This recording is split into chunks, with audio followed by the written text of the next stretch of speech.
त्यांच्यावर तो झालेला अन्याय आहे, त्या अन्यायाला वाचा फोडण्यासाठी या ठिकाणी सर्व रहिवासी विभागातील सर्व प्रमुख कार्यकर्ते आणि कमिटी या ठिकाणी उपस्थित राहिलेले आहे।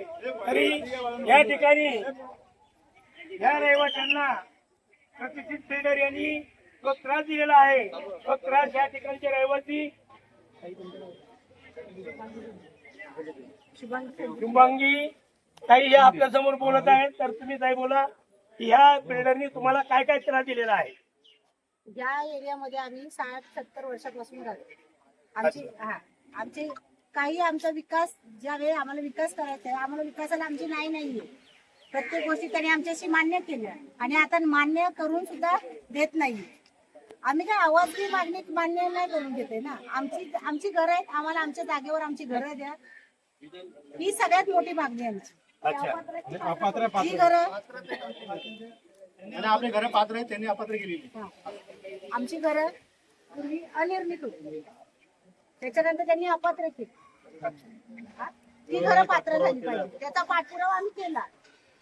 तर आज या बिल्डरने या ठिकाणी रहिवाशांना अपात्र आणि पात्र या भूमिकेमध्ये संभ्रमात टाकून रहिवाशांची फसवणूक करत आहे। या बिल्डरच्या विरोधामध्ये सर्व या ठिकाणी रहिवासी एकजुटलेले आहेत आणि यांच्या संदर्भामध्ये आमचा न्यूज प्लेस इंडिया हा चॅनल या ठिकाणी उपस्थित आहे, आमची टीम या ठिकाणी उपस्थित आहे, आमच्या टीमचे मेन प्रमुख गणेशजी चव्हाण या ठिकाणी उपस्थित आहेत।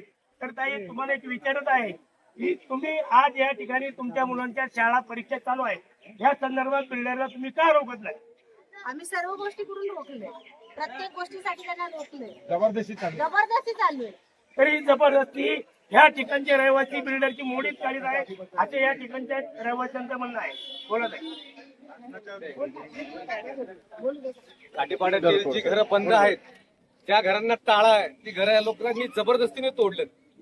आमच्या इथल्या एका रहिवासीने फोन करून सांगितलं की तिची सासू आजारी आहे आणि मी उद्या इथे माझ्या घराला तोडक कारवाई करू नका, त्यांनी जबरदस्तीने तोडून टाकलेलं आहे आणि जी घरं बंद आहेत ते जबरदस्तीने तोडण्याचा इथं प्रयत्न चालू आहे।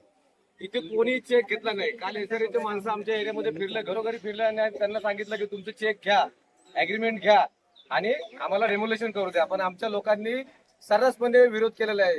कुणीही चेक घेतलेला नाही, कोणताही आम्ही त्यांना कोणताही कन्सर्न दिलेलं नाही, आमचा कोणताही करारनामा झालेला नाही। आम्ही बिल्डरला कोणती परवानगी न देता हे त्याने तीन पॉकेट आका।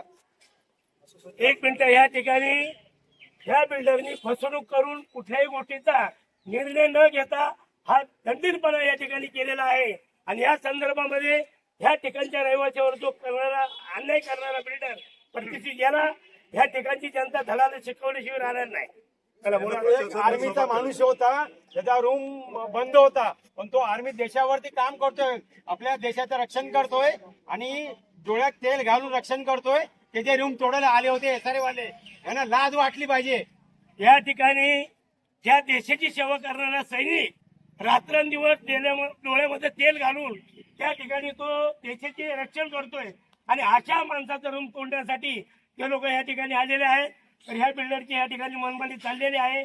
तर या सरकार काय करताय? घाटीपाडा या विभागातील जो बिल्डरचा अन्याय चाललेला आहे तो रोखण्यासाठी या ठिकाणचं शासन कुठेतरी पाणी मुरतंय, अशा पद्धतीने या शासनाने त्याला गती धरून गरिबांना न्याय दिला पाहिजे, असं या ठिकाणच्या आमच्या प्रेसच्या माध्यमातून मागणी आहे।